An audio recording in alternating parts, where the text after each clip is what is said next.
عزیز دوستو، میں نے سورہ فتح کی ایک آیت کا ابتدائی حصہ پڑھا ہے۔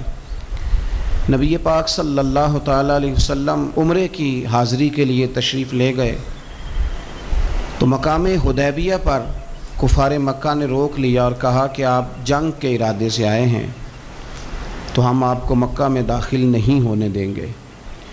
اللہ کے پیارے رسول صلی اللہ تعالیٰ علیہ وسلم نے جناب عثمان غنی رضی اللہ تعالیٰ عنہ کو اپنا سفیر مقرر کر کے مکہ شریف میں بھیجا اور حضور نے فرمایا عثمان انہیں جا کے بتاؤ کہ ہم جنگ کرنے نہیں آئے، ہم تو اللہ کے گھر کا طواف کرنے آئے۔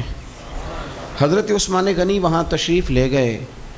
کفار مکہ نے جناب عثمان غنی کو روک لیا اور سب سے پہلی بات تو یہ کی کہ آپ اگر طواف کرنا چاہیں تو کر لیں، صحیح کرنا چاہیں تو کر لیں، عمرہ مکمل کر لیں، لیکن ہم نبی پاک صلی اللہ علیہ وسلم کو نہیں کرنے دیں گے۔ تو حضرت عثمان غنی کہنے لگے تم کیا سمجھتے ہو میں مدینے والے رسول کے بغیر عمرہ کر لوں گا؟ میں اسی دن کروں گا جس دن میرے نبی پاک صلی اللہ علیہ وسلم کریں گے۔ یہاں بھی کچھ صحابہ نے کہا مقام حدیبیہ میں کہ عثمان کو اللہ نے موقع دے دیا ہے، وہ تو رج رج کے کعبے کی زیارت کریں گے اور وہ کھل کے طواف کریں گے، وہ صحیح کریں گے، وہ حجر اسود کے بوسے لیں گے۔ صحابہ یہ باتیں کر رہے تھے تو حضور غور سے دیکھ رہے تھے۔ جب بات ختم ہوئی تو فرمایا فکر نہ کرو میرا عثمان، میں فکر نہ کرو میرا عثمان میرے بغیر طواف نہیں کرے گا۔ ہاں مجھے کیا غرض تھی نماز تھے، مجھے کیا خبر تھی سجود کی، یہ تو تیرے نقش پا کی تلاش تھی جو جھکا رہا میں نماز میں۔ اور اقبال کہنے لگے اذاں تو ازل سے تیرے عشق کا ترانہ بنی، اور نماز تو اس کے نظارے کا ایک بہانہ بنی۔ وہاں سے خبر موصول ہو گئی کہ حضرت عثمان غنی کو شہید کر دیا گیا۔ اگرچہ نبی پاک صلی اللہ علیہ وسلم کے علم میں تھا کہ عثمان کو شہید نہیں کیا گیا، لیکن جب خبر آئی تو صحابہ میں جوش پیدا ہو گیا، ہم جہاد کریں گے، ہم ان سے لڑیں گے، بدلہ لیں گے۔ جو اچھا لیڈر ہوتا ہے وہ قوم کے جذبات ٹھنڈے نہیں کرتا بلکہ جذبات کو صحیح رستہ دکھاتا ہے۔ وہ جب صحابہ میں جوش پیدا ہوا نا کہ عثمان غنی کا بدلہ لینا ہے تو نبی پاک صلی اللہ علیہ وسلم نے ایک درخت کے نیچے سب کو بلایا، فرمایا میرے ہاتھ پہ بیعت کرو کہ تم جہاد کرو گے اور جہاد میں ثابت قدم رہو گے، میرے ہاتھ پہ بیعت کرو۔ اب سب لوگ آئے کہ ہم جہاد کریں گے، ثابت قدم رہیں گے، عثمان کا بدلہ بھی لیں گے۔ وہ بیعت تھی کہ کیا نرالا رنگ تھا، اور حضور کو پتہ تھا، وہ بھلا کس دلیل سے پتہ تھا؟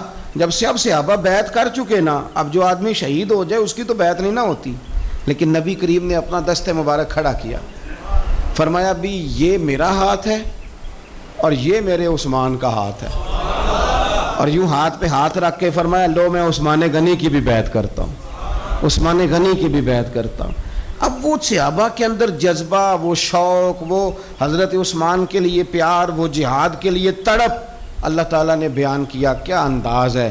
فرمایا لقد رضی اللہ عن المؤمنین اذ یبایعونک تحت الشجرہ، محبوب بے شک اللہ ان مومنوں سے راضی ہو گیا ہے جو درخت کے نیچے بیٹھ کر آپ کی بیعت کر رہے تھے۔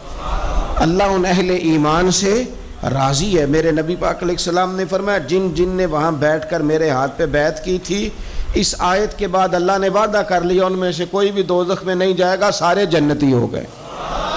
سن لو بات، اس کو اچھی طرح سمجھ لو، اچھی طرح۔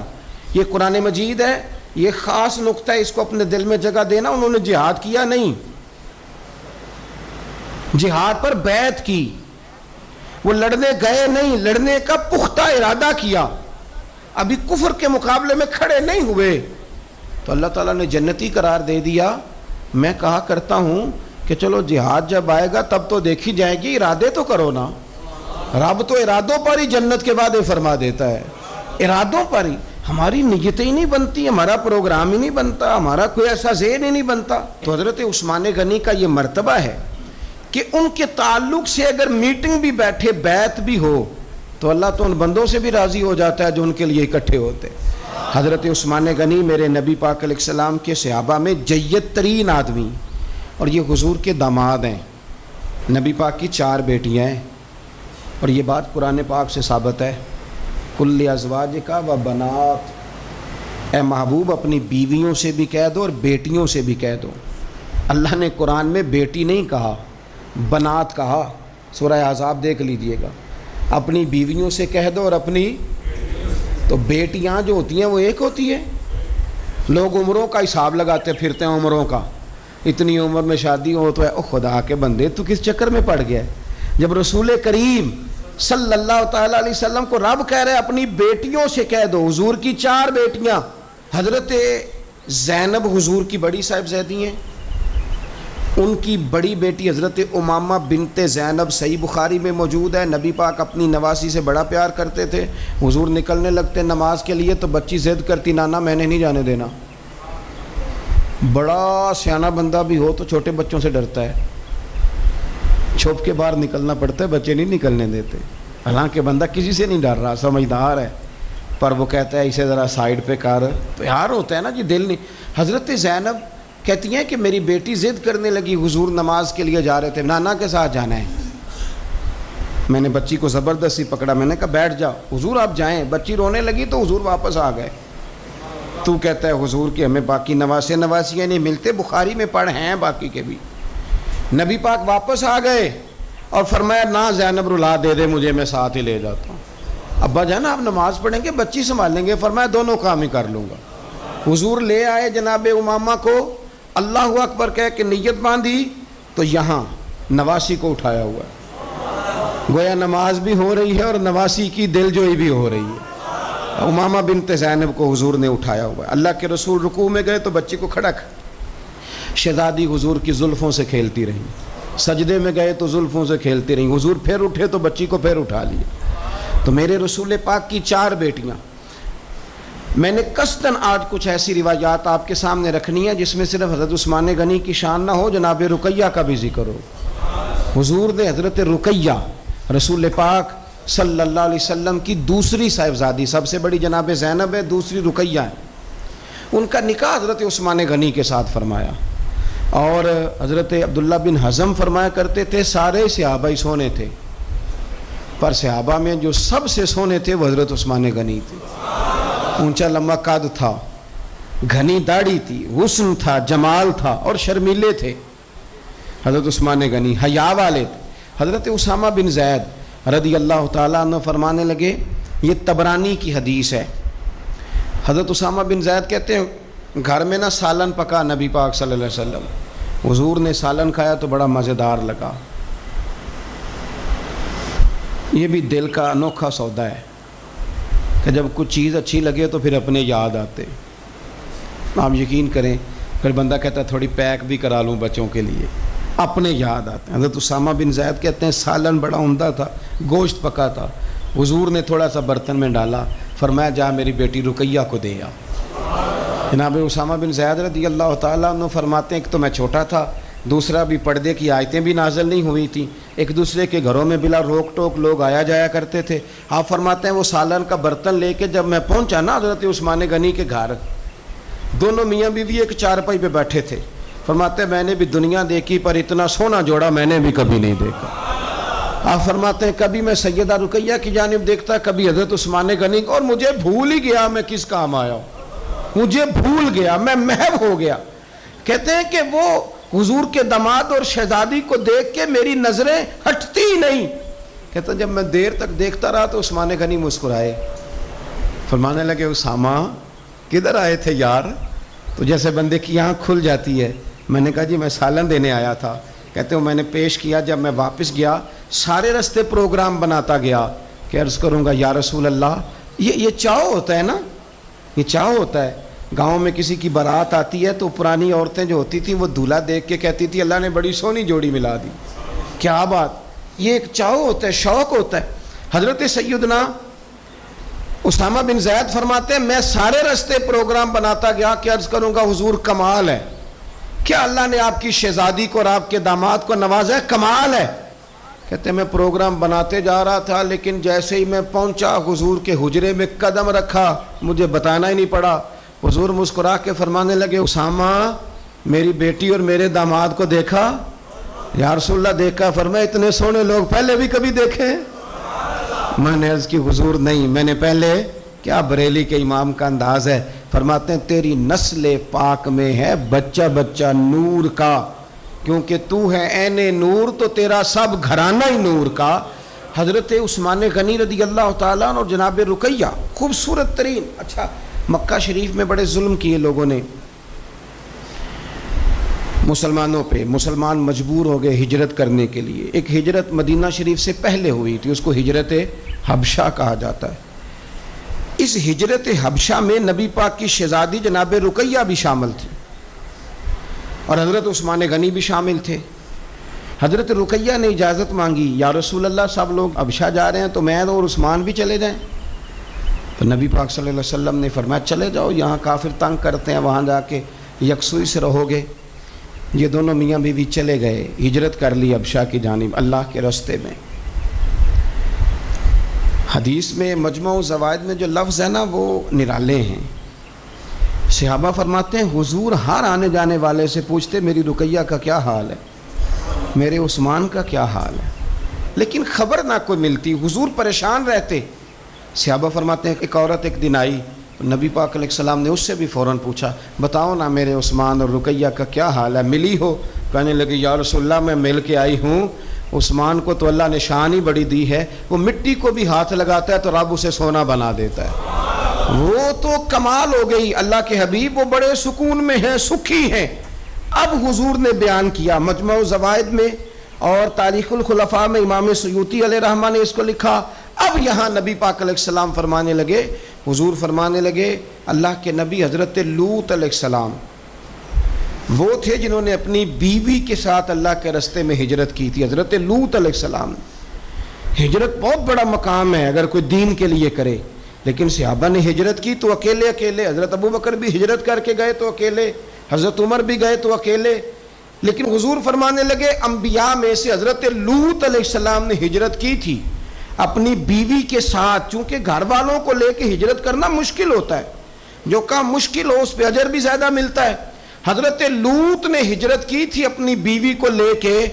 فرمایا جناب لوط سے لے کر آج تک دوبارہ اگر کسی جوڑے کو ہجرت کرنے کی سعادت ملی ہے تو میرے عثمان اور میری بیٹی رقیہ کو ملی ہے. فرمایا عثمان نے اپنی بیوی سمیت ہجرت کی ہے. حضرت لوط علیہ السلام سے لے کر عثمان غنی تک. اگر کبھی آپ اس پہلو کو سمجھیں تو بڑا ذائقہ دے گا کہ گھر بار چھوڑا ہے, ہر چیز قربان کی ہے. کس لیے؟ اللہ اور اللہ کے رسول کے لیے. تو یہ پہلا نبی پاک صلی اللہ علیہ وسلم نا اس جوڑے سے پیار کرتے. حکمتیں ہمارے ہاں پتہ کیا ہوتا ہے, کچھ دکھ نا ہم نے جان بوجھ کے گھڑ لیے ہیں, وہ دکھ نہیں ہیں جان بوجھ کے. مثلا ابا جی گئے بیٹی کے گھر میں شادی کے 2-4-5 مہینے کے بعد, تو واپس آ کے ابا جی رو پڑے. کیا ہو گیا جی آپ کو؟ کہتے ہیں اوہو میری دھی تے اتنے کام ہی بڑے کر دی پئی, میں نے بڑی لاڈوں سے پالی تھی, بڑی لاڈلی تھی, وہ میں گیا ہوں چولہے کے آگے کھڑی تھی. یہ جعلی دکھ ہے. اپنے گھر کا کام کر رہی تھی کہ یہاں وہ اللہ معاف کرے اسے نوکری کرا رہے تھے. تو یہ جان بوجھ کے گھڑے ہوئے دکھ ہیں جن کا کوئی معنی نہیں, کوئی مطلب نہیں. اپنے گھر کا کام کر کے بچی کی صحت بھی ٹھیک ہوگی, اس کے نظریات بھی پختہ ہوں گے اور خاوند کی عزت کرے گی, اسے راضی کرے گی, تو میرے رسول پاک نے فرمایا رب جنت بھی عطا فرمائے گا. لیکن یہ دکھ ہے جناب, وہ ہو میں گیا گرمی بڑی سخت تھی, یعنی یہ دکھ ہے کوئی کہ میری بیٹی روٹیاں پکاتی ہے جی, شکر کر پکاتی ہے, اللہ کا احسان سمجھ. یہ تو دور ہے وسوسوں کا. میں تو کہتا ہوں اس میں جو بندہ زیادہ مصروف ہے نا, اس کو روٹی کھانے کا ٹائم بھی مشکل سے ملتا ہے, وہ بھلا آدمی ہے. تھک کے سوئے, یہ ٹینشنوں میں نہ پڑے, چگلیوں میں نہ پڑے, غیبت میں نہ پڑے, گلے نہ کرے, بری سوچ نہ اسے آئے, اچھا اللہ کا شکر ادا کر. اور یہ پرانے لوگوں کے اندر یہ خاص, آج کل تو میں دیکھتا ہوں سارے بیچارے نوجوان لڑکے انہوں نے جمعے والے دن ہینگر لٹکائے ہوتے ہیں پیچھے, سارے کپڑے دھوبی سے استری کرا کے لا رہے ہوتے, سارے پتہ نہیں کہاں کام کاج ہوتے ہیں, ہمیں نہیں سمجھ آتی. سب نے سائیکل پہ روٹیاں لٹکائی ہوتی ہیں, کھانا پا گیا روٹیاں لے آؤ, کون سے کام کی بات. پھر بھی ابا جی رو رہے ہیں آ کے. اور یہ بچیوں کی ٹریننگ کریں, آپ یقین کریں یہ مفت کے رٹے ہیں, جھگڑے ہیں. کیا ہو جاتا ہے؟ سنو میرے رسول پاک نے کیا فرمایا. کسی نے پوچھا حضور بہترین مسلمان کون ہے؟ تو نبی پاک نے فرمایا جو سلام لینے میں پہل کرے اور روٹی زیادہ کھلائے. تو اگر آپ کی بیٹی کسی کو روٹی پکا کے کھلائے گی تو بہترین مسلمان بنے گی. کون سا دکھ آپ نے پالا؟ سنو میں آپ کو حدیث سناتا ہوں میرے نبی کریم علیہ السلام حضرت عثمان غنی کے گھر تشریف لے گئے. جناب عثمان غنی کے حضور اچانک گھر پہنچے. حضرت ابو ہریرہ رضی اللہ تعالیٰ عنہ فرمانے لگے جب نبی پاک علیہ السلام ان کے حجرہ نور میں داخل ہوئے نا تو نبی پاک کی شہزادی سے بڑھ کر تو کوئی شہزادی نہیں نا. یہ تو وہ خواتین ہیں جن کو قرآن نے سب سے بہترین کہا حضور کے گھر میں رہنے والے لوگوں کو. حضور کی لخت جگر جناب رقیہ. حضرت ابو ہریرہ کہتے ہیں حضور اچانک پہنچے حضرت عثمان غنی کے گھر تو جناب عثمان غنی چارپائی پہ بیٹھے تھے اور جناب رقیہ اپنے ہاتھوں سے ان کے بالوں میں پانی ڈال ڈال کے ان کے سر کو دھو رہی تھی. یعنی چکی بھی پیسیں جناب رقیہ, لیپا پوتی بھی کریں کچے مکان کو, گھر کا سارا کام کاج بھی کریں اور اپنے شوہر کے بالوں میں پانی ڈال کر وہ سر بھی دھوئے. حضور پہنچ گئے. جناب عثمان غنی کی نظر پڑی تو جھجک محسوس کی. حضرت رقیہ رضی اللہ تعالیٰ عنہ بھی ذرا ٹھہر گئیں. دیکھو میرے نبی پاک کی تربیت کا انداز. رسول کریم نے کیا فرمایا؟ نبی کریم فرمانے لگے رقیہ اپنے شوہر کی زیادہ خدمت کیا کر, رقیہ اپنے خاوند کی زیادہ خدمت کر. فرمایا میرے سارے صحابہ شان والے ہیں لیکن جس نے میرے اخلاق کو سب سے زیادہ دیکھنا ہو وہ میرے عثمان غنی کو دیکھے. یہ اخلاق میں مجھ سے زیادہ مشابہت رکھتا ہے بیٹی, زیادہ خدمت کیا کر اپنے شوہر کی زیادہ. یہ حضور نے تربیت دی. یہ نبی پاک علیہ السلام نے ہمیں بتلایا کہ اس طرح تمہارے گھر بنیں گے, اس طرح دکھ دور ہوں گے. لیکن جب ابا ہی گھر آ کے روئے گا اور اماں ہی بد دعا کرے گی کہ دیکھو میری بیٹی کو کیا حال کر دیا روٹیاں پکوا تو کیسے گھر چلے گا؟ سمجھیں آپ ان چیزوں.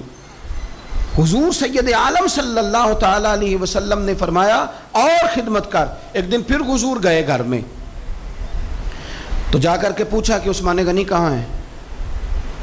تو جناب رقیہ اب چونکہ حضور نے کہا تھا زیادہ خدمت کر تو اس دن تو صرف بال دھوئے تھے نا, آج ایک بات بڑھ کے بیان کی. عرض کی یا رسول اللہ میں نے ان کے بالوں میں کنگھی کر کے انہیں باہر بھیجا ہے. آپ ذرا انداز دیکھیے شہزادی کے بات کرنے کا. حضور میں نے بالوں میں کنگھی کر کے بھیجا ہے. حضور مسکرائے فرمایا رقیہ میں عثمان سے بھی راضی ہوں, پتر تجھ سے بھی بڑا ہی راضی ہوں, میں تم دونوں سے بڑا راضی ہوں. آپ دین اسلام کے اس خوبصورت ترین مزاج کو سمجھیں کہ میرے نبی کریم صلی اللہ تعالیٰ علیہ وآلہ وسلم نے ارشاد فرمایا کہ میں تم دونوں سے راضی ہوں. حضرت رقیہ رضی اللہ تعالیٰ عنہ کے گھر حضور سالن بھی بھیجیں, ان کی ہجرت کی بھی تعریف کریں, ان کے حسن کی بھی تعریف کریں, میاں بیوی کے آپس میں رشتے کو مضبوط کرنے کی بات کریں. جناب رقیہ بیمار ہو گئیں. سیدہ رقیہ رضی اللہ تعالیٰ اس وقت بیمار ہوئیں جب میرے نبی پاک صلی اللہ علیہ وسلم بدر کی تیاری میں تھے. حضور تشریف لائے, بیٹی کو بیمار دیکھا تو حضور غمگین ہوئے. حضرت عثمان غنی رضی اللہ تعالیٰ عنہ سے فرمانے لگے عثمان بدر میں ہم دونوں نہیں جائیں گے, یا میں رہ جاتا ہوں یا تو رہ جا. ایک روایت میں حضرت عثمان غنی فرمانے لگے یا رسول اللہ صلی اللہ علیہ وسلم آپ جو فیصلہ کریں مجھے منظور ہے. تو حضور فرمانے لگے میں نے تو کمان کرنی ہے نا, میں جاتا ہوں, تو میری بیٹی کی تیمارداری کر. حضرت عثمان غنی رضی اللہ تعالیٰ عنہ بدر میں شریک نہیں ہوئے. بدر میں گنتی میں لوگ 312 تھے. حضرت عثمان گئے نہیں, پر نبی پاک نے فرمایا عثمان چونکہ میری بیٹی کی تیمارداری کر رہا ہے لہذا وہ بدر میں نہیں بھی آیا, پھر بھی اللہ نے بدریوں میں شامل کر لیا, پھر بھی یہاں شامل ہے. اسے اجر بھی ملے گا, اسے وہ جزا بھی ملے گی, نہ آن کر بھی وہ شامل ہے, اس لیے کہ وہ میری بیٹی کی خدمت میں مشغول ہے. حضرت عثمان غنی کی ذرا عظمت تو دیکھنا میرے بھائیوں. حضور جب بدر سے واپس آئے تو جناب رقیہ وصال کر گئی تھی, جناب عثمان انہیں دفن کر کے آ رہے تھے. اب بات آگے چلی, حضرت عثمان بھی غمگین رہنے لگے کہ میرا حضور سے قریبی رشتہ تھا, اب کیا بنے گا. یہ دنیا میں واحد انسان ہے حضرت عثمان غنی کہ کسی ایک شخص کو کسی نبی کی 2 بیٹیوں سے نکاح کرنے کا موقع ملا. حضور نے اپنی چھوٹی شہزادی حضرت ام کلثوم رضی اللہ تعالیٰ عنہ کا نکاح بھی ان کے ساتھ کر دیا. میرے سامنے مجمع الزوائد پڑھی ہے. کچھ لوگوں نے پوچھا یا رسول اللہ آپ نے دوسری بیٹی کا بھی نکاح کر دیا؟ تو میرے رسول کریم نے فرمایا, نبی پاک فرمانے لگے میں نے خود سے نہیں کیا, میں نے اللہ کی وحی کے ساتھ, اللہ کے حکم کے ساتھ ام کلثوم کا نکاح عثمان غنی کے ساتھ کیا ہے. اور فرمایا یہ تو میری دوسری بیٹی ہے نا، میری 40 بھی ہوتی، ایک کے بعد دوسری وصال کرتی رہتی، میں ساری عثمان غنی کے نکاح میں دے دے۔ 2 بیٹیوں کا نکاح حضور نے کیا۔ اب بولے بریلی کے امام اور فرمانے لگے نور کی سرکار سے پایا دوشالہ نور کا، نور کی سرکار سے پایا دوشالہ نور کا، ہو مبارک تجھ کو ذوالنورین جوڑا نور کا۔ حضرت عثمان غنی سے نا حضور بڑا پیار کرتے تھے۔ آپ ناراض نہ ہونا، میں آپ کو ایک گزارش کرنے لگا ہوں، یہ میری بات یاد رکھنا، کوشش کرنا آپ کا مزاج کبھی کسی بندے کے لیے بوجھ نہ بنے، آپ کی طبیعت کبھی کسی پر بوجھ نہ بنے۔ کوشش کریں کہ رویہ اس طرح کا ہو کہ آپ کسی سے ملیں تو اسے سکون ملے، اسے توانائی ملے۔ بعض لوگ ایسے ہوتے ہیں کہ جن سے ملنے کو دل کرتا ہے، مثل تعویذ ہوتے ہیں کچھ لوگ، وہ جب بھی ملتے ہیں شفا ہوتی ہے۔ کچھ لوگ ایسے ہوتے ہیں کہ جن سے ملنے کو نا بندے کا دل کرتا ہے کہ کبھی یہ آ جائے نا 2 گھڑیاں، اور وہ جانے لگے تو بندہ اسے کہتا ہے اتنی بھی جلدی کیا ہے، ذرا ٹھہر جائیے، ہیں جی۔ تو کبھی بوجھ نہ بنے۔ بعض لوگ ایسے ہوتے ہیں جو دقت کرتے ہیں، بوجھ بنتے ہیں، اور بعض ایسے ہوتے ہیں جن سے ملنے کو دل کرتا ہے۔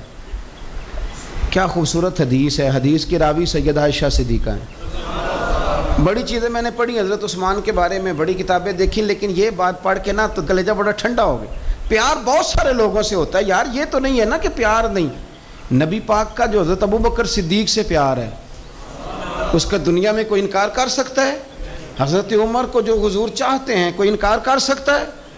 اور مولا کائنات شیر خدا جن کو حضور نے فرمایا کہ جدھر علی ہوتا ہے حق بھی خود بخود ادھر ہو جاتا ہے، حق مڑ جاتا ہے جدھر علی مڑتا ہے، اتنا بڑا۔ اور فرمایا من کنت مولا فعلی مولا، جس کا میں مولا علی بھی اس کے۔ تو یہ کوئی حد ہی نہیں ہے، حضرت مولا علی سے حضور کے پیار کی کوئی حد ہی نہیں ہے۔ یہ دنیا میں واحد بندہ ہے، ساری دنیا حضور کو مناتی تھی، علی روٹھ جاتے تھے تو مصطفیٰ منانے جاتے تھے، یہ سب سے پیار ہی نرالا ہے۔ لیکن حضرت عائشہ صدیقہ کہتی ہیں ایک دن نا حضور گھر میں تھے، ذرا سننا بات، اور یار یہ بھی ایک رنگ ہے زندگی کا۔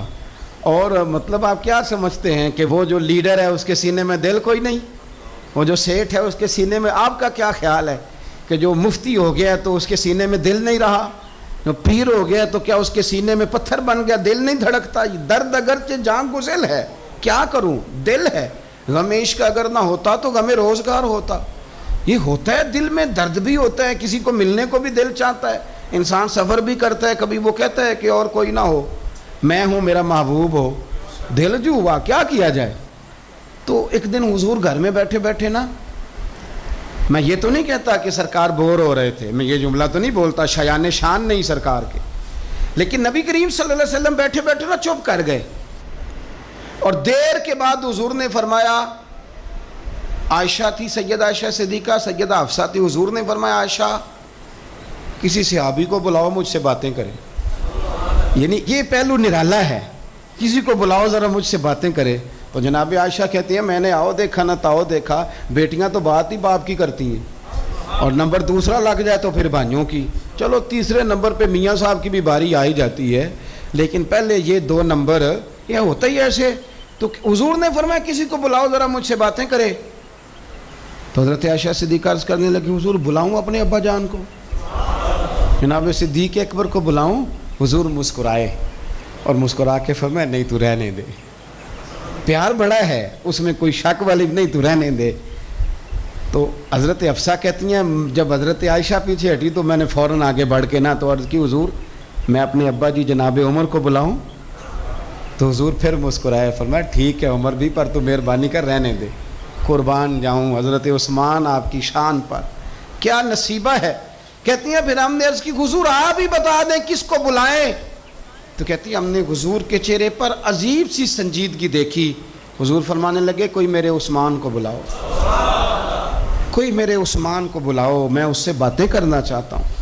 کہتی ہیں پیغام چلا گیا، عثمان آ گئے، پردہ گر گیا، بیویاں اندر چلی گئیں، حضور نے پہلو میں بٹھا لیا، میرے نبی نے ماتھا بھی چوما، حضور نے پیار بھی کیا، اور فرمایا عثمان اس دن ثابت قدم رہنا جس دن لوگ تمہیں شہید کریں گے، عثمان اس دن ثابت قدم رہنا جس دن فتنے اٹھیں گے، اس دن ثابت قدم رہنا جب لوگ تیری قمیض اتارنا چاہیں گے جو اللہ نے تجھے پہنائی ہوگی، فرمایا اس دن ثابت قدم رہنا۔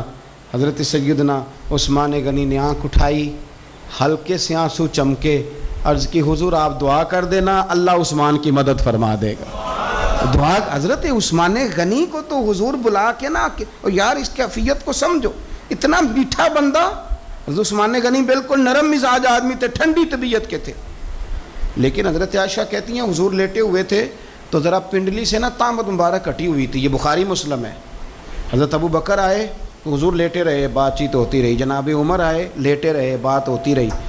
کسی نے کہا حضور عثمان آ گئے، حضور اٹھے، تامت سیدھی کی، اٹھ کے، حالانکہ بندہ نرم مزاج ہے سب سے، رسول کریم نے تامت مبارک کو سیدھا کیا، لوگ بیٹھے رہے، باتیں ہوئی، چلے گئے۔ سیدہ عائشہ صدیقہ کہتی میں نے کہا یا رسول اللہ میرے ابا جی بھی آئے، آپ لیٹے رہے، عمر بھی آئے، آپ عثمان کے آنے پر تو ہم نے بڑا اہتمام کیا۔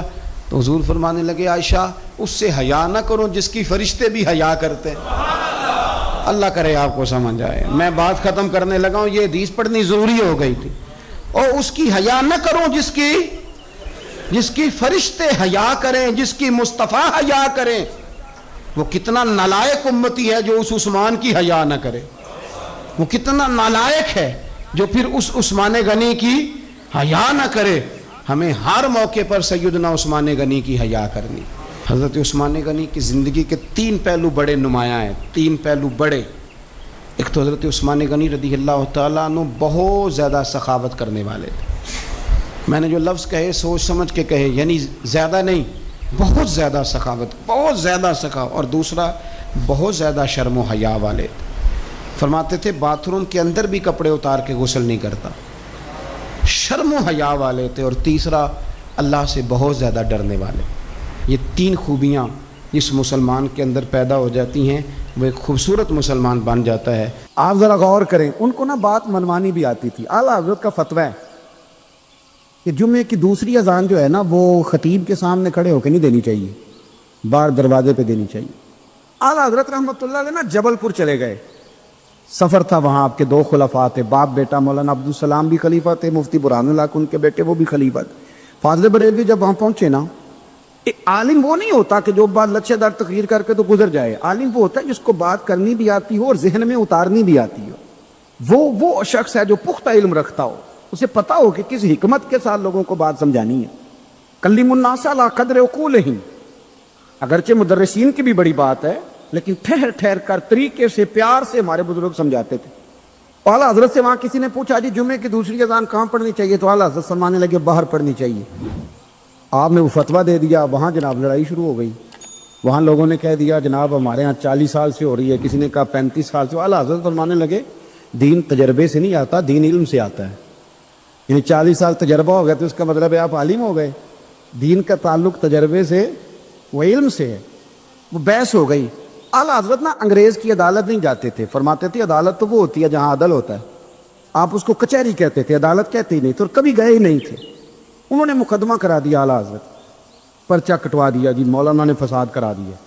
اب وہ جج مسلمان تھا، اس نے ریڈ کر لیا، وہ جو نائب قاصد نہیں، وہ ادری جس کو کہتے ہیں آوازیں دیتا ہے، فلاں بن فلاں حاضر ہو، وہ اعلیٰ حضرت کا مرید تھا۔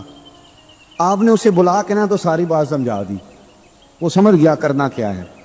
جب باری آئی نا اعلیٰ حضرت کی تو جج صاحب نے کیس پہلے پڑھ لیا تھا کہ یہ مسئلہ ہے، مولانا کہتے ہیں اذان باہر پڑھو تو کچھ لوگ کہتے ہیں سامنے پڑھنی چاہیے۔ اس نے کہا بھی بلاؤ مولانا رضا علی خان ولد نقی علی خان۔ وہ کہنے لگا کھڑا ہو کے نا جج کے سامنے، کانوں میں دونوں بالکل جج کے آواز دینی تھی نا باہر جا کے، تو جج صاحب کے سامنے جج صاحب کی طرف منہ کر کے کہنے لگا مولانا رضا علی خان ولد نقی علی خان حاضر ہو۔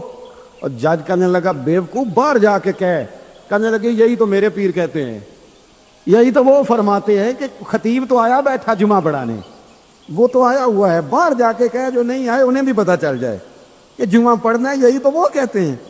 وہ جج کہنے لگا مولانا کو آنے کی ضرورت نہیں، وہ جو بھی کہہ رہے ہیں ٹھیک ہی کہہ رہے ہیں، وہ ٹھیک کہہ رہے ہیں جو بھی کہہ رہے ہیں۔ انہوں نے فکری طور پر لوگوں کی تربیت کی، انہیں بات سمجھانے۔ ایک مولانا نے کہہ دیا کہ نبی پاک صلی اللہ علیہ وسلم کو تو غیب کا علم ہی نہیں، تو اعلیٰ حضرت فرمانے لگے تو بتا اگر نہ ہو حضور کو غیب کا علم تو تیرا کیا فائدہ ہے؟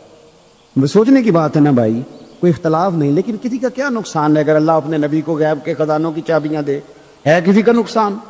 عجیب فلسفہ ہے نا، میں سفر کرتے رہتا ہوں تو بچے میپ لگا لیتے ہیں، اس کو غیب ہے کدھر جانا کدھر نہیں جانا، لے جاتا ہے کہ نہیں، لیفٹ ہو جاؤ رائٹ ہو جاؤ، کس نے بتایا اسے؟ اس کی بات ماننا اسلام کے کفر۔ اللہ اکبر، الجھ گئی نا بات۔ پھر وہ بتاتا ہے کہ آپ 5 گھنٹے 4 منٹ میں فلاں جگہ پہنچ جائیں گے، تو اتنی دیر میں بندہ پہنچ جاتا ہے این ٹائم پہ، تو یہ بات ماننا اسلام کے کفر۔ لیکن مجھے افسوس اس بات کا ہے کہ ڈاکٹر کا الٹرا ساؤنڈ ماننے والے، میپ کی باتیں ماننے والے، کل اتنے بجے بارش ہو جائے گی یہ ماننے والے، اگر کہا جائے کہ رسول پاک نے یہ غیب کی خبر دی ہے تو لوگ اڑ جاتے ہیں۔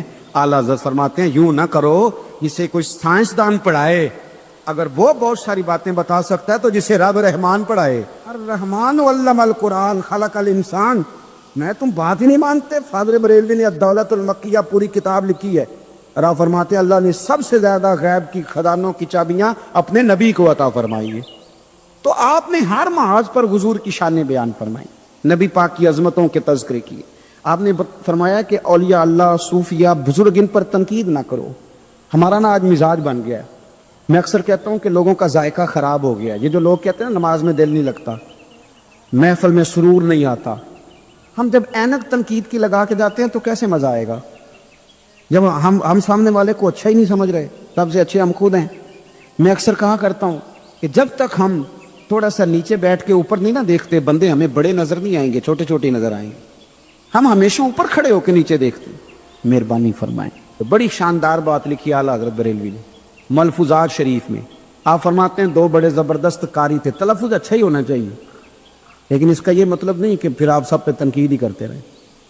اعلیٰ حضرت فرماتے 2 قاریوں نے نا ایک بزرگ کے پیچھے نماز پڑھی، تو ان کے نا کچھ قواعد مستحب، کچھ قواعد ٹھیک نہیں تھے، تو کہنے لگے شہرت تو بڑی سنی تھی پر بابے کو تو قرآن بھی صحیح نہیں پڑھنا آتا۔ یہ اعلیٰ حضرت نے لکھا ہے، چھوڑو جو یہ بھی کو بلی ہے۔ فرماتے ہیں بس مستحب قواعد ٹھیک نہیں تھے، جو چیزیں ضروری ہیں وہ ٹھیک پڑھتے تھے بابا جی۔ اب ان دونوں نے تنقید کی دل میں، اور باہر نکل کے ایک دوسرے سے کہنے لگے یار کتنا سوچ کے آئے تھے پر یہ تو قرآن پاک بھی ٹھیک نہیں پڑھتے۔ اب موسم تھا تھوڑا سا ایسے ہی معتدل موسم تھا، نہ زیادہ گرمی تھی نہ زیادہ سردی تھی، قریب ایک جھیل تھی، کپڑے اتارے، تہمتیں باندھی اور جھیل میں گھس گئے نہانے کے لیے۔ ایک شیر آیا تو کپڑے اٹھا کے لے گیا۔ اب بندہ پانی میں کتنی کو دیر رہ سکتا ہے؟ موسم بھی معتدل تھا، بڑی گرمی بھی بندہ زیادہ نہیں رہ سکتا، ٹھٹھرنے لگے، پریشان ہو گئے، کانپنے لگے، جائیں تو کدھر جائیں، بڑے پریشان۔ اب شیر بیٹھا ہے سامنے اور پہاڑی کے اوپر وہ بیٹھا کپڑے لے کے۔ اعلیٰ حضرت فاضل بریلوی رحمۃ اللہ تعالیٰ علیہ فرماتے ہیں کسی نے جا کے بزرگوں کو بتایا کہ وہ آپ کے مہمانوں کے کپڑے لے گیا شیر، تو ٹھٹھر رہے۔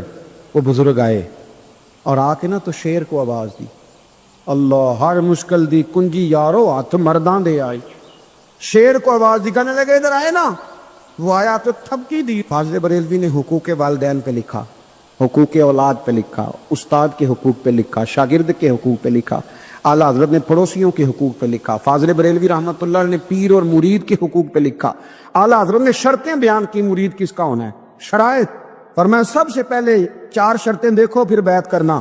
پہلی بات یہ کہ وہ بندہ اتنا عالم ہے کہ ضرورت کے مسئلے بتا سکے، جاہل کی بیعت جائز نہیں۔ اور دوسرے نمبر پہ فرمایا یہ بھی دیکھو کہ اعلانیہ گناہ تو نہیں کرتا، ظاہری طور پر شریعت کا پابند ہے۔ تیسرے نمبر پر یہ دیکھو اس کا سلسلہ متصل ہے، باقاعدہ کسی سے مرید ہوا ہے، سلسلہ اوپر تک صحیح چل رہا ہے۔ اور فرمایا چوتھا یہ ضرور یاد رکھنا کہ خلیفہ مجاز ہو، کسی شیخ کامل نے اسے اجازت بھی اپنی مرضی سے نہ بن کے بیٹھ گیا ہو کہ مجھے تویز مل گئے ہیں، یہ نہ ہو۔ فرمایا ان چیزوں کو دیکھو اور پھر پوری پابندیاں لگائیں۔ کسی نے پوچھا پیر اور مریدنی کا پردہ ہے؟ تو اعلیٰ حضرت فرمانے لگے نبی پاک کی جو بیویاں ہیں نا وہ مومنوں کی مائیں ہیں، ان کو قرآن نے مائیں کہا ہے، تو اگر اس ماں کا بیٹے سے پردہ ہے تو پھر مریدنی کا پیر سے پردہ کیوں نہیں؟ فرمایا واجب ہے مریدنی کے لیے پیر سے پردہ کرنا، واجب ہے۔ آپ کو ایک بزرگ تھے، انہوں نے اپنے ہاں جلسے پہ بلایا، جب آپ پہنچے تو وہ عورتوں کو ننگے منہ تعویذ دے رہے تھے، آپ نے دور سے دیکھا تو واپس آ گئے۔ وہ دوڑے پیچھے، کہنے لگے مولانا کچھ تو خیال کریں، لوگ کیا سوچیں گے، ایسے چلے گئے۔ تو آپ فرمانے لگے شاہ جی آپ نبی پاک کی شریعت کا خیال نہ کریں تو میں آپ کا خیال کروں؟ شریعت اسلامیہ کا خیال نہیں کر رہے، بے پردہ عورتوں میں بیٹھے ہو۔ وہ کہنے لگے میں توبہ کرتا ہوں، آج کے بعد نہیں کروں گا۔ فرمایا پھر ہاتھ بڑھائیے، پھر میں آپ کے ہاتھوں کے بوسے لیتا ہوں، اس لیے کہ اگر آپ مان گئے ہیں تو پھر ہمارا اختلاف نہیں، ساری زندگی دین کی پہرے داری کی،